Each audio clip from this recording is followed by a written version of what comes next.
Oke, selamat pagi teman-teman. Kita jumpa lagi ya dengan saya. Padahal ini pertama, kok jumpa lagi ya? Kemarin-kemarin sama ibu-ibu dari Prodi Pendidikan Matematika. Assalamualaikum warahmatullahi wabarakatuh. Baik Waalaikumsalam. teman-teman, di pagi hari ini kita akan kedatangan seorang tamu. Jauh sekali ya, baru datang dari Korea, yaitu Pak Arif. Selamat Oke. pagi. Pagi Pak Arif. Selamat pagi bahasa Koreanya apa Pak Arif?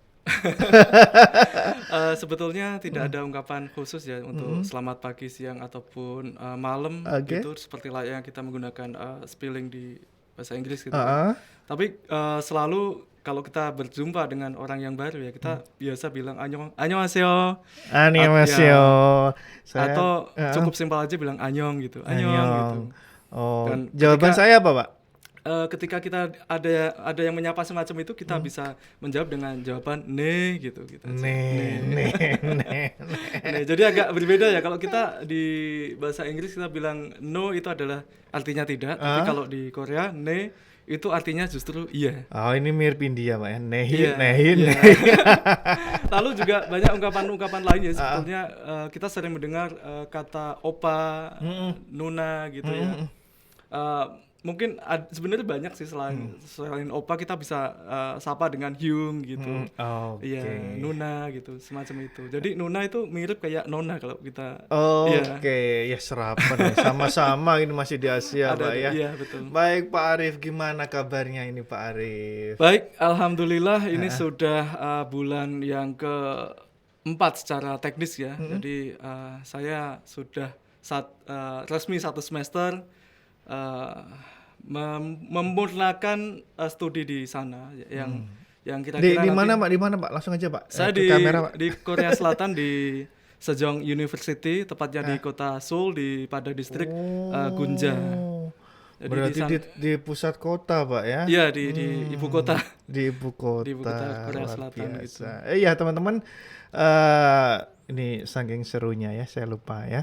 Pak Arif ini merupakan dosen PTI ya di Iya, FMI Pati Universitas program. PGRI Semarang dan kali ini saya berhasil menculiknya dari Prodi Pendidikan Matematika. Nanti ingin ini Pak Arif, supaya nanti adik-adik mahasiswa ini ketika nanti sekarang kan ada MBKM tuh.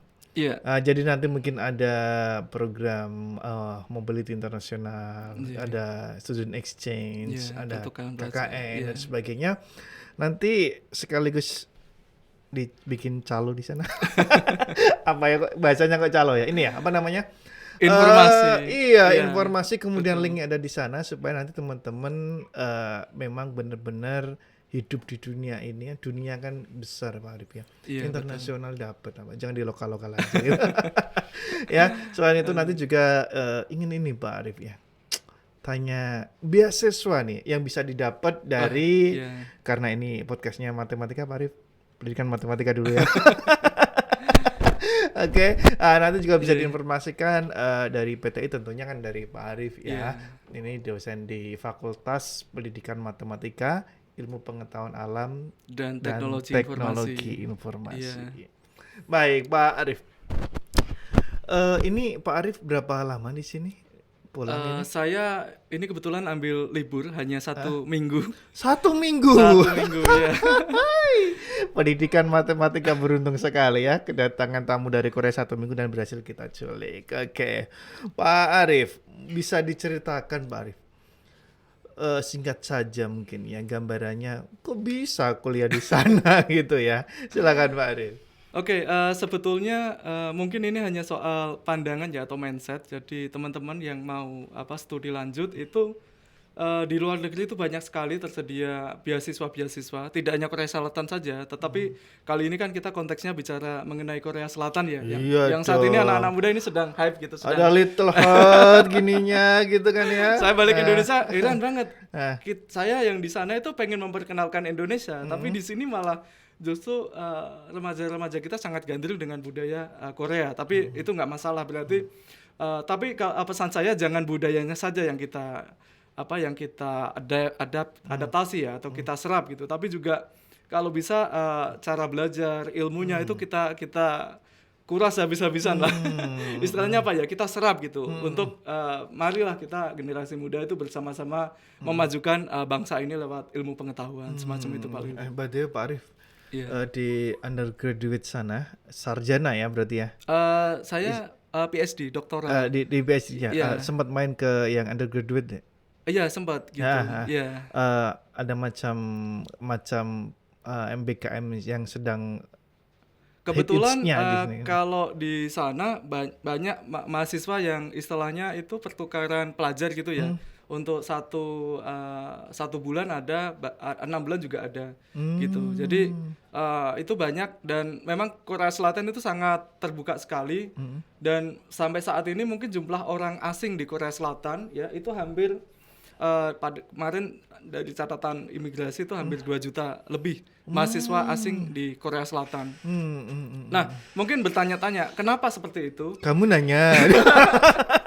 Kenapa ini lagi booming Pak itu. Iya, kenapa dibutuhkan mahasiswa asing sebanyak itu? Karena gini, sebetulnya yang menentukan kemajuan satu bangsa itu selain sumber daya alam itu adalah sumber daya manusia. Nah, nice. kebetulan di Korea Selatan itu sendiri untuk sumber daya alamnya itu tidak berlimpah, jadi tidak seperti kita yang sumber daya alamnya itu sangat berlimpah, akan tetapi kita masih sangat membutuhkan sumber daya manusia yang unggul tadi itu. Maka mimpi saya ke depan nanti setelah lulus ya meningkatkan kualitas sumber daya manusia di Indonesia. Mungkin kalau kita saat ini yang namanya kuliah, belajar itu menganggapnya satu hal momok gitu ya. Atau mungkin hanya sekedar kuliah saja. Janganlah, jangan kalau bisa belajar itu sampai kita bisa dikatakan tidak mampu untuk belajar gitu. Ya, gitu. Karena sampai akhir hayat betul, Pak ya. ya. Kita niatkan saja itu selain memperlebar peluang kita untuk di masa depan juga yang namanya belajar itu kan sunatullah gitu ya. Kita diperintahkan untuk terus belajar gitu semacam itu. Gitu. Oke, Pak Arif. Langsung aja nih tutup poin nih Pak Arif nih. Untuk adik-adik mahasiswa ini yang belum lulus nih ataupun nanti yang sudah ada lulus gitu. Kalau pengen akses beasiswa bisa di Korea Selatan karena nih teman-teman Korea Selatan ini memang saya belum pernah ke sana ya. Tapi kalau kita nonton di YouTube, di berita, di televisi, cantik kotanya gitu. Kemudian di sana juga tidak hanya kotanya sih. Ya orang-orangnya juga cantik-cantik ya ganteng-ganteng gitu ya Pak Arif ya. Betul. Dan itu gimana kita bisa akses ke sana, kemudian trik apa supaya bisa mendapatkan beasiswa di sana Pak? Iya. Oke, sebetulnya caranya cukup mudah sebetulnya. Sebenarnya caranya cukup mudah. Teman-teman mudah nih. Perhatiin nih, mudah nih. Jadi yang penting itu harus di-note ya, kita harus memiliki catatan khusus. Yang pertama dia prasyaratnya apa gitu. Yang kedua dibuka pada bulan apa. Biasanya kalau dalam 1 tahun itu biasanya buka 2 kali. Seperti saya kemarin masuk di spring ya. Nanti saya masuk di fall gitu. Tapi saya sudah mulai prepare itu di spring gitu ya. Jadi kan kalau di Indonesia itu hanya ada 2 musim gitu ya. Kita bilang aja musim kemarau, musim penghujan. Tapi kalau di Korea itu ada 4 musim. Ada summer, spring, fall dan winter ya. Musim panas, gugur, dingin sama semi. Hangat lah, bersemi gitu lah ya, semi gitu.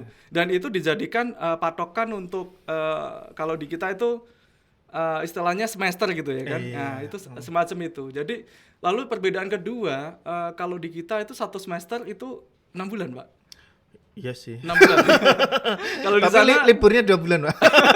Nah, berarti mirip. Kalau di Korea itu sebetulnya 1 semester itu 4 bulan ya. 4 bulan. Nah, tapi ada transisi 2 bulan itu biasanya untuk pendaftaran ya. Kalau untuk enrollment istilahnya kalau pendaftaran itu kita istilahnya kan PMB ya. Kalau di sana itu kita enrollment atau ya recruitment untuk student gitu semacam itu. Dan itu triknya adalah kita mencatat bulan-bulan apa aja dia buka, lalu jenis beasiswanya itu apa, dan dia skema pembiayaannya bagaimana gitu. Karena itu akan menentukan kita ke depan.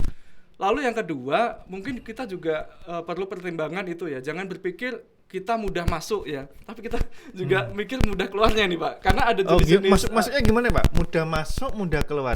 Gimana? Ya, jadi gini, ada ya kalau bilang Mudah lulus maksudnya? Iya betul. Oh, iya. Ada triknya.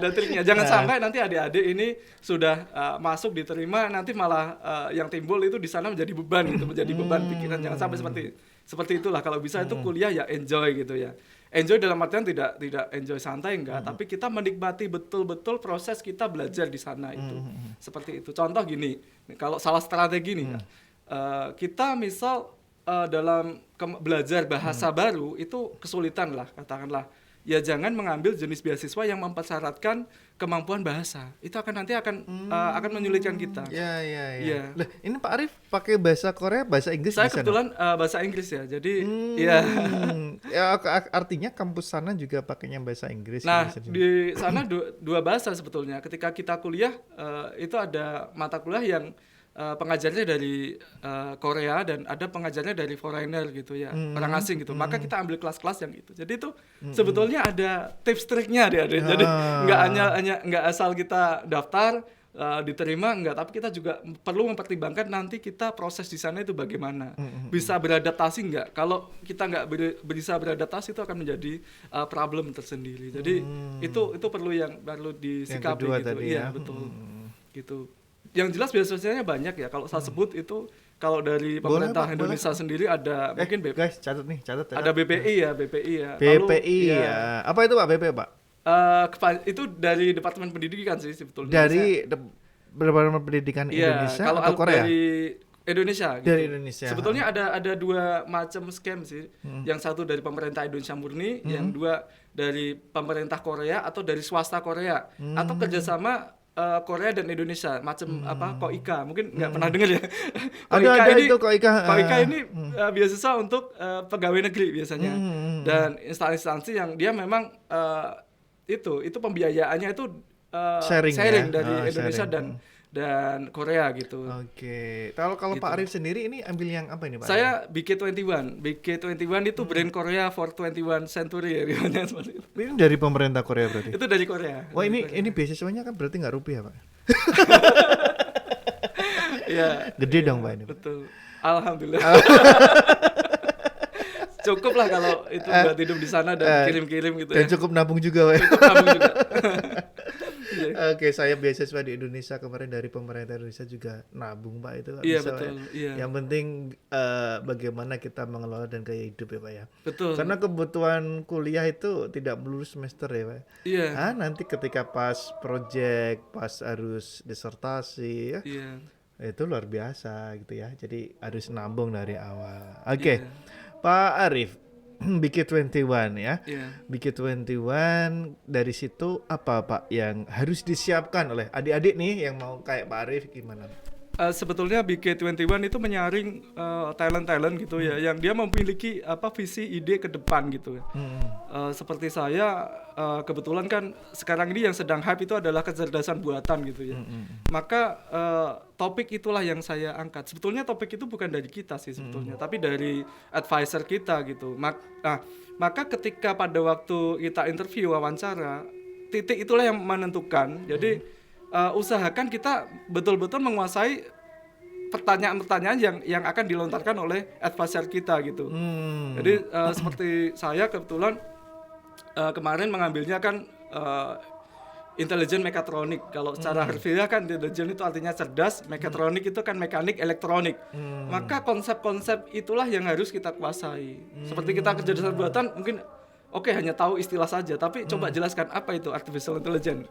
Ya kita harus mampu tuh, mampu menjelaskan bahwa sekarang ini kecerdasan buatan katakanlah berkembang nih, ada machine learning, ada deep learning, ada federated learning lah. Kita harus mampu menjelaskan konsep-konsep itu. Jadi cara belajar kita itu harus berubah. Kalau dulu kita ketika sekolah ya diajari menghafal, kalau sekarang tuh harus diajari memahami konseptualnya, sehingga ketika kita diwawancarai oleh advisor kita itu mampu menjelaskan konsepnya itu secara rigid gitu ya. Berdasarkan pemahaman kita gitu. Belajar tapi tidak membawa sesuatu yang kosong. Harus ada isinya dulu, Pak Iya, ya. betul. Iya. Wadahnya itu harus benar-benar dipersiapkan dulu, Pak Iya, ya. jadi kita mau mendapatkan beasiswa itu betul-betul harus prepare diri Iya. kita, harus tahu apa jadwal-jadwalnya beasiswa yang mau kita ambil itu jenisnya apa, itu peruntukannya untuk siapa, gitu. Kalau kita sebagai seorang saintis ilmuwan berarti jenisnya beasiswanya apa gitu. Kita suka bidang teknik katakanlah, maka ngambilnya kampus apa itu ada Education juga ya. Betul. Karena kita di matematika, pendidikan matematika ini, Pak ya. Iya, betul. Jadi nanti teman-teman ini boleh, Pak ya, nanti after it nanti di kolom komentar di bawah yang tanya-tanya nanti saya forward ke Pak Arif gitu ya. Iya. Sekaligus minta tolong nih Pak Arif di sini ya. Minta tolong nanti kalau misalkan kami butuh semacam, kemarin kami barusan ikut ini Pak Arif, KKN sama PPL di Thailand. Jadi di sana teman-teman mahasiswa itu melaksanakan PPL atau sekarang PLP gitu ya, sama KKN kepada masyarakat yang ada di sana. Dan itu memang terkonversi ke mata kuliah karena memang kita masukkan ke program Merdeka Belajar Kampus Merdeka. Jadi kali aja ini ada teman-teman yang berminat di sana, nanti bisa saya link ke Pak Arif ya, supaya nanti di sana bisa ada kerjasama dulu lah kita ya. Boleh mumpung ada Pak Arif di sana ya. Perjalanan berapa lama Pak Arif?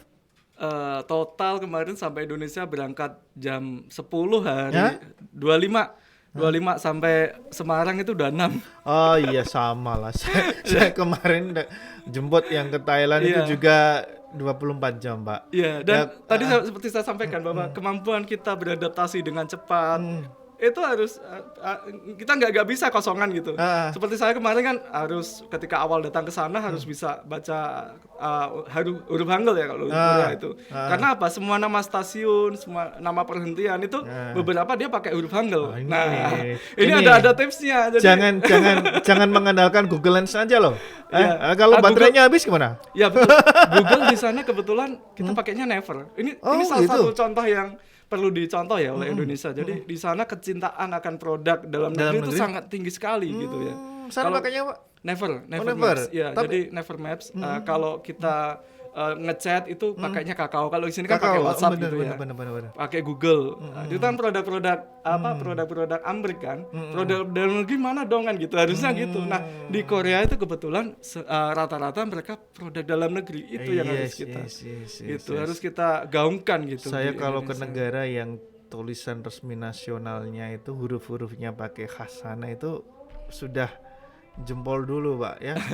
Karena apa, dia masih mempertahankan gitu kan. Dan kalau kita misalnya pesan makan dimanapun tuh pelayannya nulis itu macam kita itu bisa belajar nulis cepat kayak gitu di mana? Padahal dari kecil gitu. Oke. Terima kasih Pak Arif atas waktunya teman-teman ya. Jadi nanti silakan teman-teman bisa tanya-tanya di komentar di bawah. Kemudian nanti dari admin kami akan melanjutkan ke Prodi dan akan izin Pak Arif forward ke Pak Arif ya. Nomornya masih sama Pak Arif? Saya kebetulan sekarang pakai 2 nomor. Dua nomor ya. Jadi kalau pas di Indonesia ini terpasang di satu handphone. Ini salah satu bentuk adaptasi. Kita nggak itu ya teman-teman. Kita kalau sampai sana nggak bisa kita pakai. Aplikasi WhatsApp masih karena WhatsApp kan tidak nomor sebetulnya base-nya kan bukan nomor. Base-nya kan internet ya. Iya betul. Bisa karena kalau teman-teman kemarin ke daerah di Asia Selatan itu beberapa negara nggak mau WhatsApp tuh. Iya betul. Gitu ya. Nah dari itu sana teman-teman masih harus sebelum ke mana gitu ya harus tahu dulu ya. Sebelum kuliah juga sama harus tahu profil kampusnya, jurusannya nanti mata kuliahnya itu apa saja, kira-kira kemampuan basic apa, dasar apa yang perlu kita persiapkan itu nggak ada yang namanya kosongan, tangan kosong nggak ada Pak.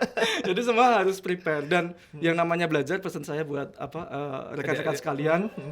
Belajar itu kalau bisa setiap saat. Jadikan itu satu hobi ya, satu kebiasaan gitu supaya nggak berat gitu. Nggak ada yang susah sebetulnya. Nggak ada orang yang pintar sebetulnya. Yang ada itu hanya orang yang malas gitu Pak. Gitu. Benar. Kesimpulannya hanya gitu yang saya dapatkan selama 5 bulan ini di Korea Selatan gitu. Baik, terima kasih Pak Arif atas waktunya. brainstormingnya kepada saya, pada teman-teman. Terima kasih luar biasa Prodi Pendidikan Matematika, dan saya doakan semoga Pak Arif sukses, Amin, lancar alhamdulillah. studinya, dan kembali ke Indonesia lagi nanti membawa sesuatu yang lebih dari yang kemarin-kemarin ya. Jadi Pak Arif ini dari kemarin-kemarin sebelum ke Korea pun kreatif ya. Bikin apa ya, bikin sensor apa ya, banyak sekali produk dari Pak Arif ya. Dan saya akhiri di perjumpaan kita hari ini. Kita berjumpa di next session lagi ya. Terima kasih dan assalamualaikum warahmatullahi wabarakatuh. Waalaikumsalam warahmatullahi wabarakatuh.